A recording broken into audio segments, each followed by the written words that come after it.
بینینی دوو پشک لە خەوێدا دوو مانای سەرەکی هەیە. یەکەم ئەگەر کەسێک لە خەویدا دوو پشک ببینێت دەلالەتی هەبوون و پەیدابوونی خەم و خەفەت و گیر و گرفتی ژیانە، هەندێک جاریش ئەو کەسە لە دڵەوە هەست بە قەلەقی و ناڕەحەتی دەرونی دەکات. دووەمیان ئەگەر کەسێک لە خەویدا دوو پشک ببینێت بەتایبەت ئەگەر خەوەکە زۆر دووبارە ببێتەوە، هێمای کەسانێکی خراپ و حەسوود و چاوپیسە لە ژیانی ئەو کەسەدا بە جۆرێک لە جۆرەکان یان حەسادەتت پێ دەبن یان دەیانەوێت تووشی گیر و گرفت و ناخۆشی و ناڕەحەتیەکت بکەن و هەروەها زەرەر و زیانێکت لێ بدەن. تۆش مەترسە و پشت بە خوای پەروەردگار ببەستە.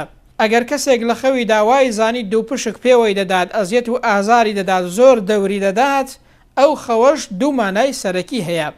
یەکەمیان هێمای توشبوونی زەرەر و زیانێکە لەلایەن کەسانێکی حەسوود و چاوپیس و خراپکارەوە خوای گەورە پەنامە بدات. دووەمیان هەندێک جار هێمای توشبوونی خەم و خەفەت و گیر و گرفت و ناخۆشی و ناڕەحەتی ژیانە.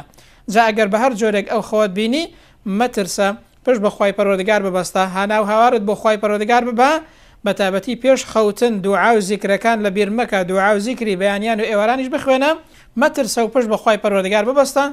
بە ئیزنی خوای پەروەردگار لە خراپەی ئەو خەوە خوای پەروەردگار دەتپارێزێت.